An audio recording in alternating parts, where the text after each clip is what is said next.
La metamorfosis. Al despertar Gregorio Samsa una mañana, tras un sueño intranquilo, encontróse en su cama convertido en un monstruoso insecto.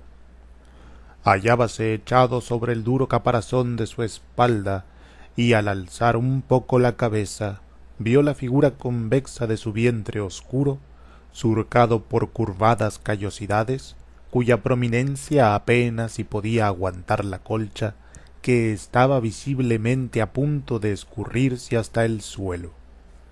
Innumerables patas, lamentablemente escuálidas en comparación con el grosor ordinario de sus piernas, ofrecían a sus ojos el espectáculo de una agitación sin consistencia. ¿Qué me ha sucedido? No soñaba, no. Su habitación, una habitación de verdad, aunque excesivamente reducida, aparecía como de ordinario entre sus cuatro harto conocidas paredes. Presidiendo la mesa, sobre la cual estaba esparcido un muestruario de paños, Samsa era viajante de comercio, colgaba una estampa a poco recortada de una revista ilustrada y puesta en un lindo marco dorado. Representaba esta estampa una señora tocada con un gorro de pieles, envuelta en un boa también de pieles, y que, muy erguida, esgrimía contra el espectador un amplio manguito, asimismo de piel, dentro del cual desaparecía todo su antebrazo. Gregorio dirigió luego la vista hacia la ventana. El tiempo nublado, sentíanse repiquetear en el zinc del alféizar las gotas de lluvia, infundióle una gran melancolía. Bueno, pensó, ¿qué pasaría si yo siguiese durmiendo un rato y me olvidase de todas las fantasías? Mas era esto algo de todo punto irrealizable, porque Gregorio tenía la costumbre de dormir sobre el lado derecho, y su actual estado no le permitía adoptar esta postura. Aunque se empeñaba en permanecer sobre el lado derecho, forzosamente volvía a caer de espaldas. 1000 veces intentó en vano esta operación. Cerró los ojos para no tener que ver aquel rebullicio de las piernas, que no cesó hasta que un dolor leve y punzante al mismo tiempo, un dolor jamás sentido hasta aquel momento, comenzó a aquejarle en el costado. ¡Ay, Dios!, díjose entonces, qué cansada es la profesión que he elegido, un día sí y otro también de viaje. La preocupación de los negocios es mucho mayor cuando se trabaja fuera que cuando se trabaja en el mismo almacén. Y no hablemos de esta plaga de los viajes, cuidarse de los enlaces de los trenes, la comida mala, irregular, relaciones que cambian de continuo, que no duran nunca, que no llegan nunca a ser verdaderamente cordiales, y en que el corazón nunca puede tener parte. Al diablo con todo. Sintió en el vientre una ligera picazón. Lentamente se estiró sobre la espalda, alargándose en dirección a la cabecera, a fin de poder alzar mejor la cabeza. Vio que el sitio que le escocía estaba cubierto de unos puntitos blancos que no supo explicarse.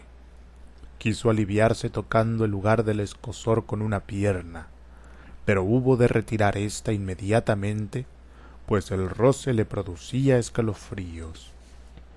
Estos madrugones, díjose, le entontecen a uno por completo. El hombre necesita dormir lo justo. Hay viajantes que se dan una vida de odaliscas. Cuando a media mañana regreso a la fonda para anotar los pedidos, me los encuentro muy sentados, tomándose el desayuno. Si yo, con el jefe que tengo, quisiese hacer lo mismo, me vería en el acto de patitas en la calle. Y quién sabe si esto no sería para mí lo más conveniente. Si no fuese por mis padres, ya hace tiempo que me hubiese despedido. Me hubiera presentado ante el jefe y, con toda mi alma, le habría manifestado mi modo de pensar. se cae del pupitre, que también tiene lo suyo eso de sentarse encima del pupitre para, desde aquella altura, hablar a los empleados que, como él es sordo, han de acercársele mucho. Pero lo que es la esperanza, todavía no la he perdido del todo.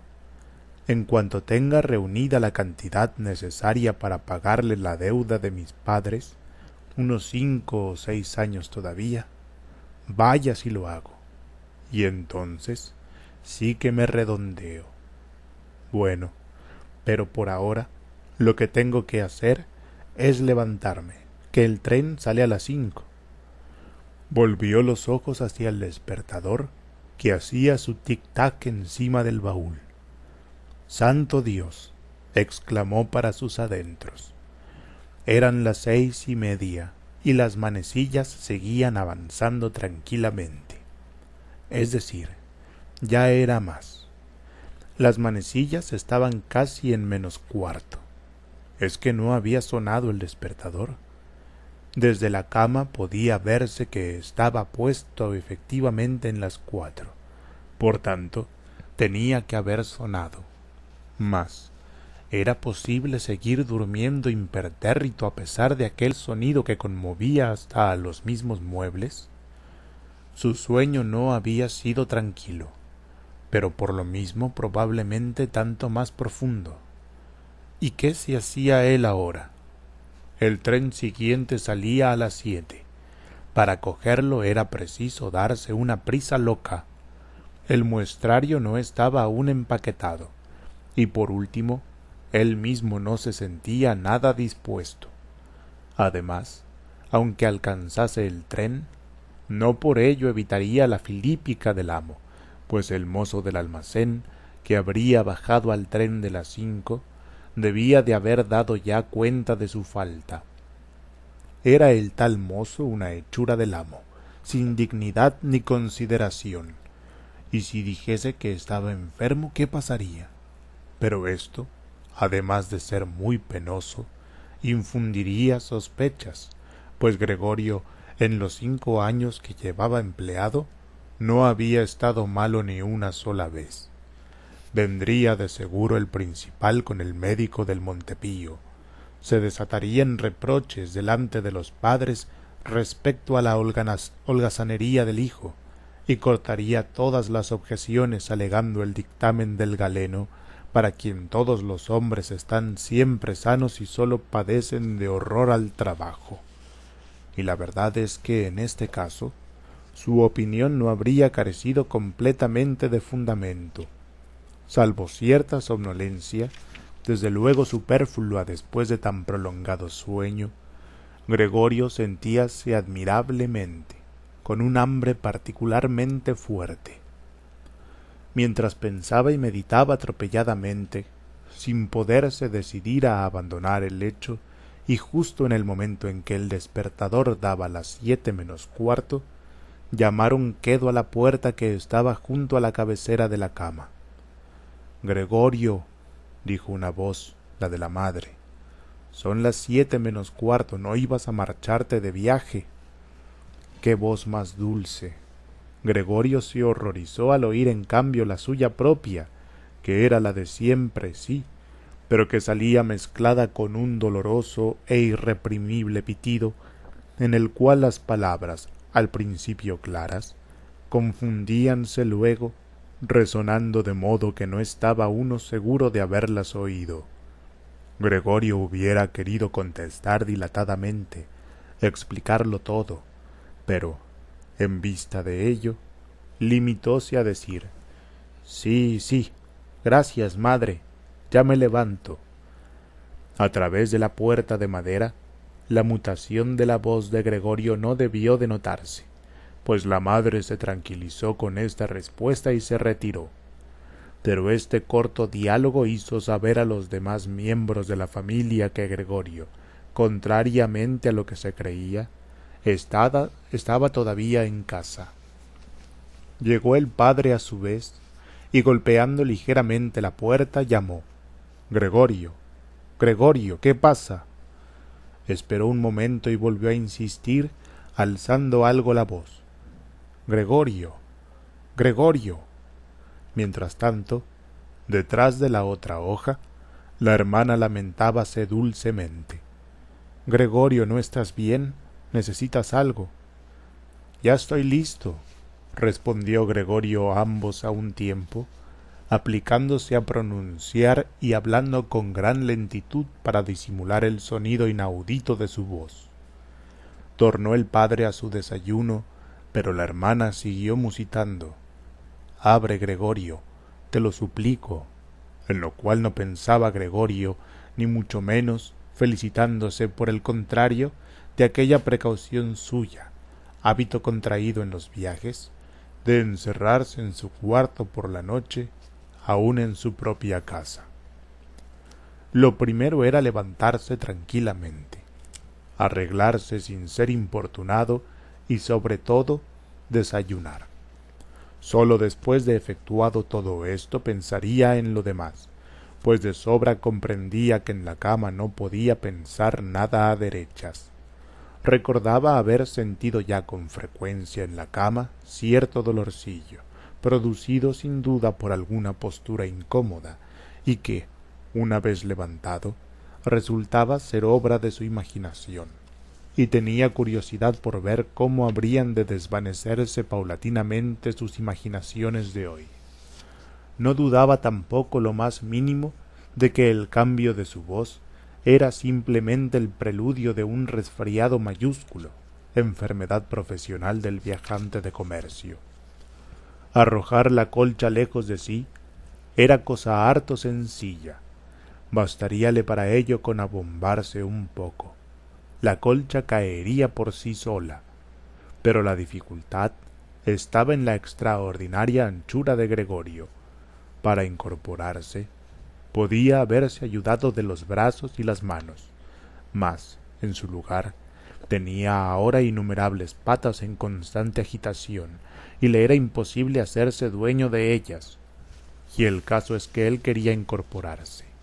Se estiraba, lograba por fin dominar una de sus patas, pero mientras tanto, las demás proseguían su libre y dolorosa agitación.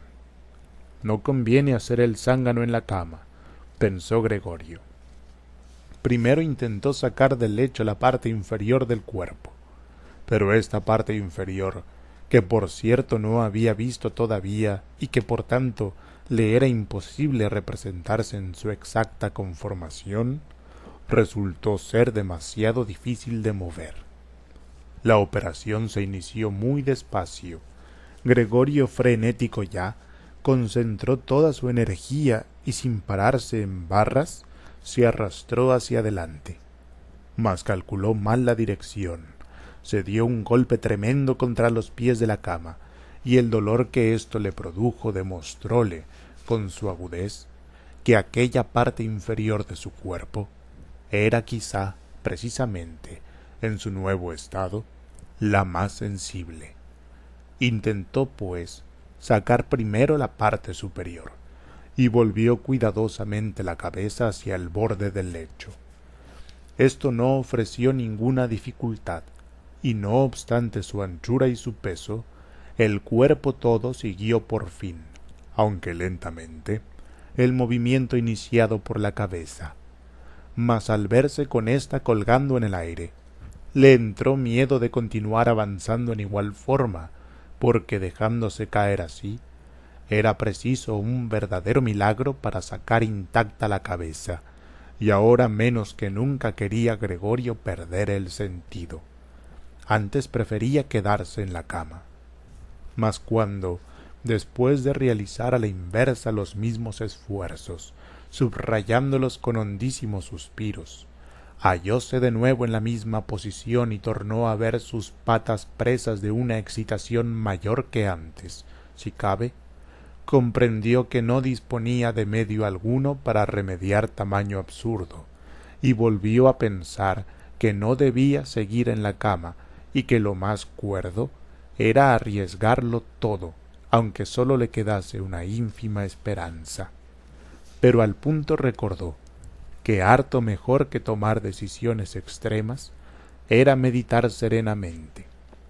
Sus ojos se clavaron con fuerza en la ventana, mas por desgracia, la vista de la niebla que aquella mañana ocultaba por completo el lado opuesto de la calle, poca esperanza y escasos ánimos debía de infundirle.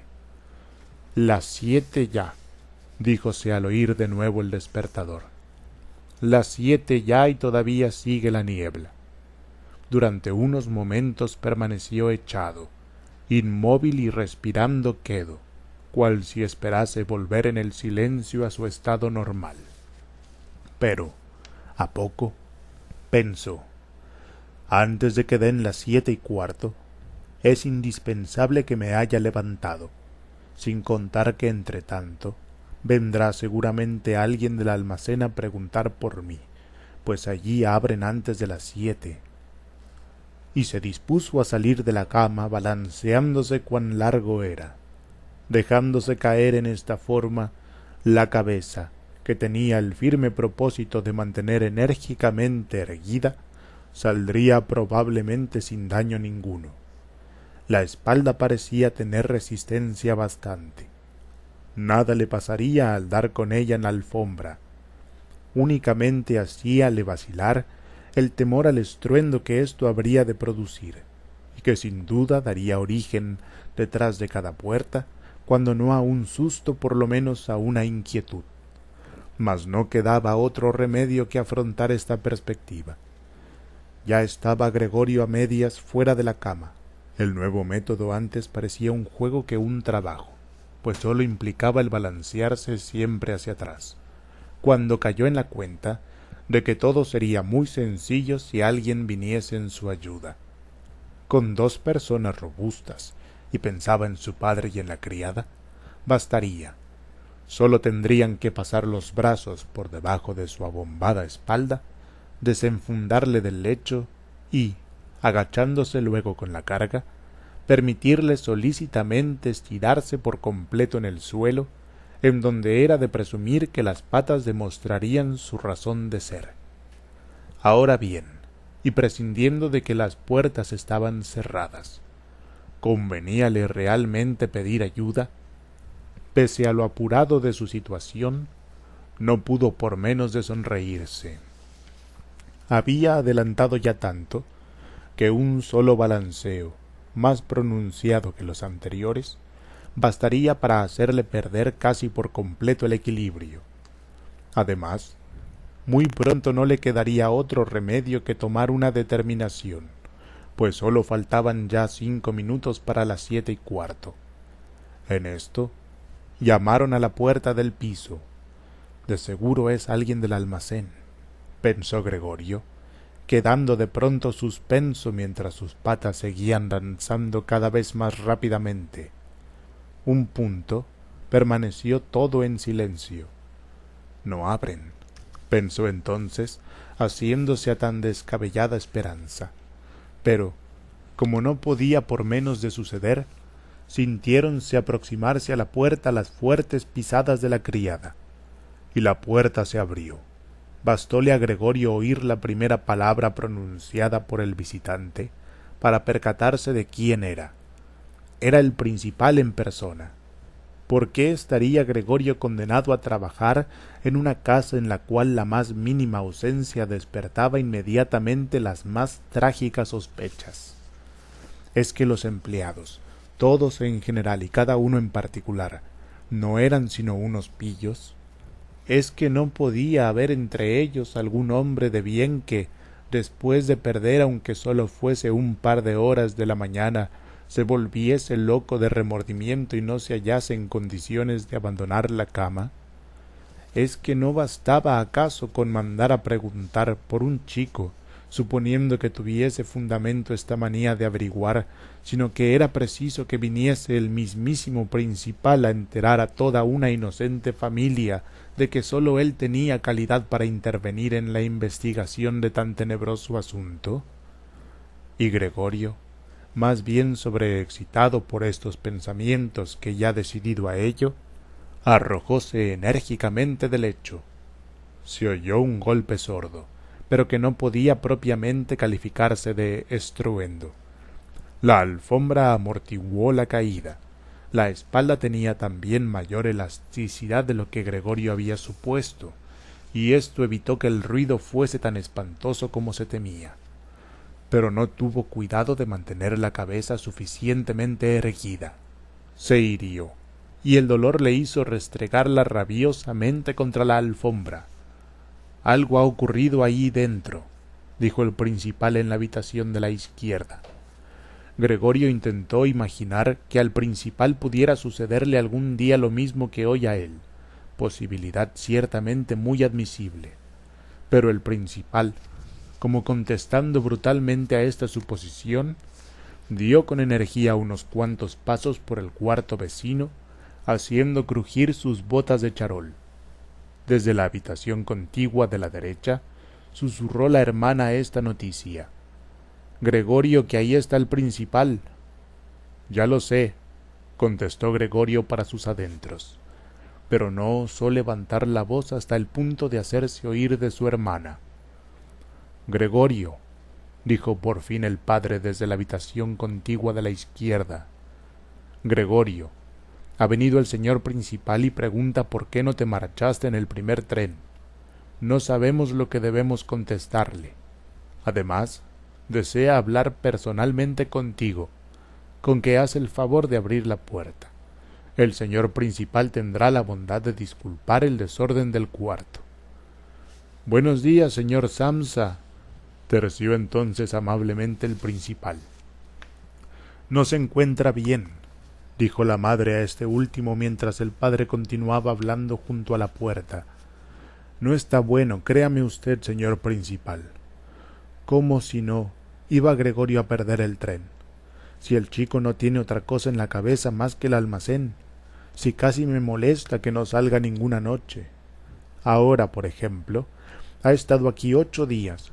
Pues bien, ni una sola noche ha salido de casa. Se sienta con nosotros, haciendo corro alrededor de la mesa, lee el periódico sin decir palabra o estudia itinerarios. Su única distracción consiste en trabajos de carpintería. En 2 o 3 veladas ha tallado un marquito. Cuando lo vea usted, se va a asombrar. Es precioso. Ahí está colgado, en su cuarto. Ya lo verá usted enseguida, en cuanto abra Gregorio. Por otra parte, celebro verle a usted, señor principal, pues nosotros solos nunca hubiéramos podido decidir a Gregorio a abrir la puerta. Es más tosudo. Seguramente no se encuentra bien, aunque antes dijo lo contrario. «Voy enseguida», exclamó lentamente Gregorio, circunspecto y sin moverse para no perder palabra de la conversación. «De otro modo no sabría explicármelo, señora», repuso el principal.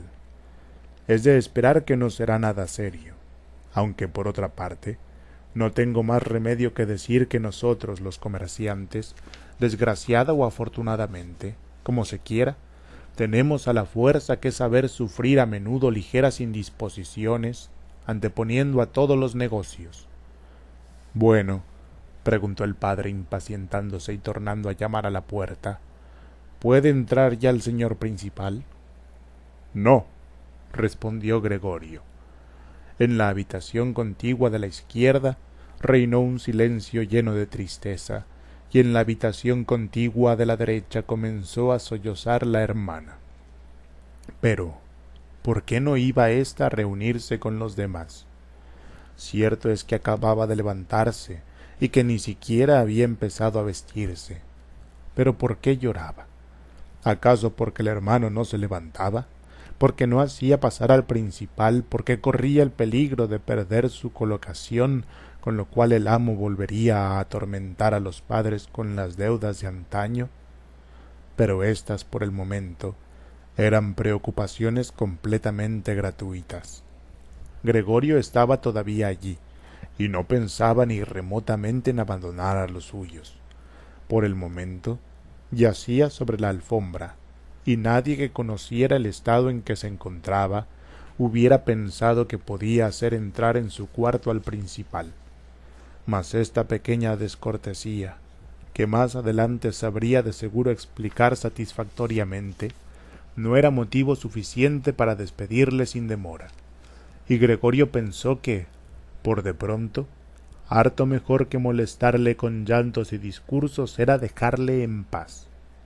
Pero la incertidumbre en que se hallaban respecto a él era precisamente lo que aguijoneaba a los otros, disculpando su actitud. «Señor Samsa», dijo por fin el principal con voz campanuda, «¿qué significa esto? ¿Se ha atrincherado usted en su habitación? No contesta más que sí o no. ¿Inquieta usted grave e inútilmente a sus padres? Y sea dicho de paso, falta a su obligación en el almacén de una manera verdaderamente inaudita. Le habla a usted aquí en nombre de sus padres y de su jefe, y le ruego muy en serio que se explique al punto y claramente. Estoy asombrado. Yo le tenía a usted por un hombre formal y juicioso, y no parece sino que ahora, de repente, quiere usted hacer gala de incomprensibles extravagancias. Cierto que el jefe me insinuó esta mañana una posible explicación de su falta. Referíase al cobro que se le encomendó a usted hiciese anoche efectivo, mas yo casi empeñé mi palabra de honor de que esta explicación no venía al caso. Pero ahora, ante esta incomprensible testarudez, no me quedan ya ganas de seguir interesándome por usted. Su posición de usted no es, ni con mucho muy segura. Mi intención era decirle a usted todo esto a solas, pero como usted tiene a bien hacerme perder inútilmente el tiempo, no veo ya por qué no habrían de enterarse también sus señores padres. En estos últimos tiempos, su trabajo ha dejado bastante que desear. Cierto que no es esta la época más propicia para los negocios. Nosotros mismos lo reconocemos. Pero, señor Samsa, no hay época, no debe haberla, en que los negocios estén completamente parados. Señor principal, gritó Gregorio fuera de sí, olvidándose en su excitación de todo lo demás. Voy inmediatamente, voy al momento. Una ligera indisposición, un desvanecimiento impidióme levantarme.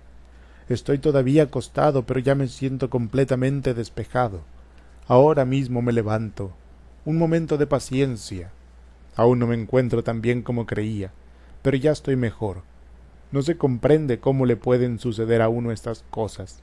Ayer tarde estaba yo tan bueno. Sí, mis padres lo saben.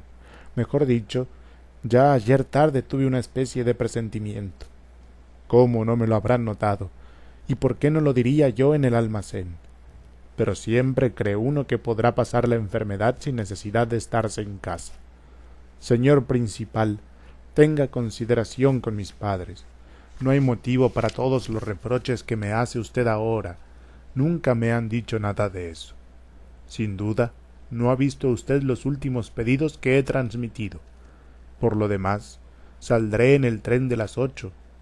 Este par de horas de descanso me han dado fuerzas. No se detenga usted más, señor principal. Enseguida voy al almacén. Explique usted allí esto, se lo suplico, así como que presente mis respetos al jefe. Y mientras espetaba atropelladamente este discurso, sin casi saber lo que decía, Gregorio, gracias a la soltura ya adquirida en la cama, se aproximó fácilmente al baúl e intentó enderezarse apoyándose en él. Quería efectivamente abrir la puerta, dejarse ver del principal, hablar con él. Sentía curiosidad por saber lo que dirían cuando le viesen los que tan insistentemente le llamaban. Si se asustaban, Gregorio encontrábase desligado de toda responsabilidad y no tenía por qué temer. Si, por el contrario, se quedaban tan tranquilos, tampoco él tenía por qué excitarse y podía, dándose prisa, estar realmente a las 8 en la estación. Varias veces se escurrió contra las lisas paredes del baúl, pero al fin un último brinco le puso en pie. De los dolores en el vientre, aunque muy vivos, no se cuidaba. Dejóse caer contra el respaldo de una silla cercana, a cuyos bordes agarróse fuertemente con sus patas. Logró a la vez recobrar el dominio de sí mismo y calló para escuchar lo que decía el principal. ¿Han entendido ustedes una sola palabra?, preguntaba éste a los padres. ¿No será que se hace el loco? Por amor de Dios, exclamó la madre llorando. Tal vez se siente muy mal y nosotros le estamos mortificando. Y seguidamente llamó: Grete, Grete. ¿Qué, madre?, contestó la hermana desde el otro lado de la habitación de Gregorio, a través de la cual hablaban. Tienes que ir enseguida a buscar al médico. Gregorio está malo. Ve corriendo. ¿Has oído cómo hablaba ahora Gregorio? Es una voz de animal, dijo el principal, que hablaba en voz extraordinariamente baja, comparada con la gritería de la madre. Ana, Ana, llamó el padre, volviéndose hacia la cocina a través del recibimiento y dando palmadas. Vaya inmediatamente a buscar un cerrajero. Ya se sentía por el recibimiento el rumor de las faldas de las dos muchachas que salían corriendo. ¿Cómo se habría vestido tan deprisa la hermana? Y ya se oía abrir bruscamente la puerta del piso. Pero no se percibió ningún portazo. Debieron de dejar la puerta abierta, como suele suceder en las casas en donde ha ocurrido una desgracia. Gregorio, empero, hallábase ya mucho más tranquilo. Cierto es que sus palabras resultaban ininteligibles, aunque a él le parecían muy claras, más claras que antes, sin duda porque ya se le iba acostumbrando el oído. Pero lo esencial era que ya se habían percatado los demás de que algo insólito le sucedía, y se disponían a acudir en su ayuda. La decisión y firmeza con que fueron tomadas las primeras disposiciones le aliviaron. Sintióse nuevamente incluido entre los seres humanos, y esperó de los dos, del médico y del cerrajero, indistintamente, acciones extrañas y maravillosas. Y, a fin de poder intervenir lo más claramente posible en las conversaciones decisivas que se avecinaban, carraspeó ligeramente, forzándose a hacerlo muy levemente por temor a que también este ruido sonase a algo que no fuese una tos humana, cosa que ya no tenía seguridad de poder distinguir. Mientras tanto, en la habitación contigua reinaba un profundo silencio. Tal vez los padres, sentados junto a la mesa con el principal, cuchicheaban con éste. Tal vez estaban todos pegados a la puerta escuchando. Gregorio se deslizó lentamente con el sillón hacia la puerta. Al llegar allí, abandonó el asiento, arrojóse contra ésta y se sostuvo en pie, agarrado, pegado a ella por la viscosidad de sus patas. Descansó así un rato del esfuerzo realizado. Luego intentó con la boca hacer girar la llave dentro de la cerradura. Por desgracia, no parecía tener lo que propiamente llamamos dientes. ¿Con qué iba entonces a coger la llave? Pero en cambio, sus mandíbulas eran muy fuertes, y sirviéndose de ellas, pudo poner la llave en movimiento, sin reparar en el daño que seguramente se hacía, pues un líquido oscuro le salió de la boca, resbalando por la llave y goteando hasta el suelo. «Escuchen ustedes», dijo el principal en el cuarto inmediato. «Está dando vueltas a la llave». Estas palabras alentaron mucho a Gregorio, pero todos, el padre, la madre, debían haberle gritado: «¡Adelante, Gregorio!». Sí, debían haberle gritado: «Siempre adelante, duro con la cerradura», e imaginando la ansiedad con que todos seguirían sus esfuerzos, mordió con toda su alma en la llave, medio desfallecido. Y, a medida que ésta giraba en la cerradura, él sosteníase, meciéndose en el aire, colgado por la boca, y conforme era necesario, agarrábase a la llave o la empujaba hacia abajo con todo el peso de su cuerpo. El sonido metálico de la cerradura, cediendo por fin, le volvió completamente en sí. «Bueno», se dijo con un suspiro de alivio, «pues no ha sido preciso que venga el cerrajero», y dio con la cabeza en el pestillo para acabar de abrir. Este modo de abrir la puerta fue causa de que, aunque franca ya la entrada, todavía no se le viese. Hubo primero que girar lentamente contra una de las hojas de la puerta, con gran cuidado para no caerse bruscamente de espaldas en el umbral. Y aún estaba ocupado en llevar a cabo tan difícil movimiento, sin tiempo para pensar en otra cosa, cuando sintió un «oh» del principal, que sonó como suena el mugido del viento, y vio a este señor, el más inmediato a la puerta, taparse la boca con la mano y retroceder lentamente, como impulsado mecánicamente por una fuerza invisible. La madre, que a pesar de la presencia del principal, estaba allí despeinada con el pelo enredado en lo alto del cráneo, miró primero a Gregorio juntando las manos, avanzó luego 2 pasos hacia él y se desplomó por fin, en medio de sus faldas esparcidas en torno suyo, con el rostro oculto en las profundidades del pecho. El padre amenazó con el puño, con expresión hostil, cual si quisiera empujar a Gregorio hacia el interior de la habitación. Volvióse luego, saliendo con paso inseguro al recibimiento, y cubriéndose los ojos con las manos, rompió a llorar de tal modo que el llanto sacudía su robusto pecho. Gregorio, pues, no llegó a penetrar en la habitación. Desde el interior de la suya permaneció apoyado en la hoja cerrada de la puerta, de modo que sólo presentaba la mitad superior del cuerpo, con la cabeza inclinada de medio lado, espiando a los circunstantes. En esto había ido clareando, y en la acera opuesta se recortaba nítido un trozo del edificio negruzco de enfrente. Era un hospital, cuya monótona fachada rompían simétricas ventanas. La lluvia no había cesado, pero caía ya en goterones aislados que se veían llegar distintamente al suelo. Sobre la mesa estaban los utensilios del servicio de desayuno, pues para el padre era esta la comida principal del día, que gustaba de prolongarse con la lectura de varios periódicos. En el lienzo de pared que daba justo frente a Gregorio, colgaba un retrato de éste, hecho durante su servicio militar, y que le representaba con uniforme de teniente, la mano puesta en la espalda, sonriendo despreocupadamente con un aire que parecía exigir respeto para su indumento y su actitud. Esa habitación daba al recibimiento. Por la puerta abierta veíase la del piso, también abierta, el rellano de la escalera y el arranque de esta última que conducía a los pisos inferiores. Bueno, dijo Gregorio muy convencido de ser el único que había conservado su serenidad. Bueno, me visto al momento, recojo el muestrario y salgo de viaje. Me permitiréis que salga de viaje, ¿verdad?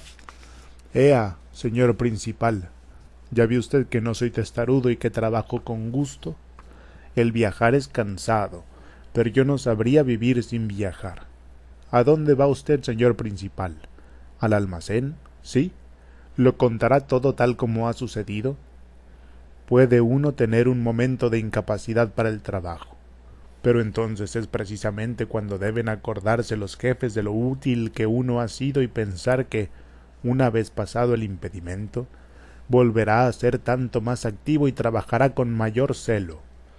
Yo, como usted sabe muy bien, le estoy muy obligado al jefe. Por otra parte, también tengo que atender a mis padres y a mi hermana. Cierto que hoy me encuentro en un grave aprieto, pero trabajando sabré salir de él. Usted no me haga la cosa más difícil de lo que ya es. Póngase de mi parte. Ya sé yo que al viajante no se le quiere. Todos creen que gana el dinero a espuertas y además que se da la gran vida.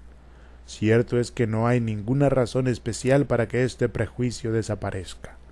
Pero usted, señor principal, usted está más enterado de lo que son las cosas que el resto del personal, incluso, y dicho sea en confianza, que el propio jefe, el cual, en su cualidad de amo, se equivoca con frecuencia respecto de un empleado.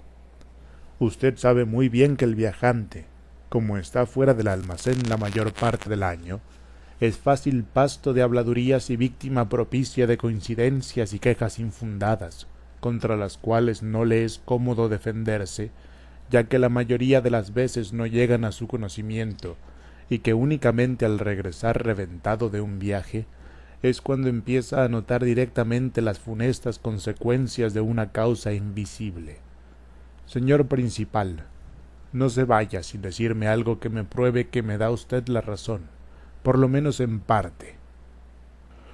Pero, desde las primeras palabras de Gregorio, el principal había dado media vuelta y contemplaba a aquel por encima del hombro, convulsivamente agitado con una mueca de asco en los labios. Mientras Gregorio hablaba, no permaneció un momento tranquilo. Retiróse hacia la puerta sin quitarle ojo de encima, pero muy lentamente, como si una fuerza misteriosa le impidiese abandonar aquella habitación. Llegó por fin al recibimiento, y, ante la prontitud con que alzó por última vez el pie del suelo, dijérase que había pisado lumbre. Alargó el brazo derecho en dirección de la escalera, como si esperase encontrar allí milagrosamente la libertad.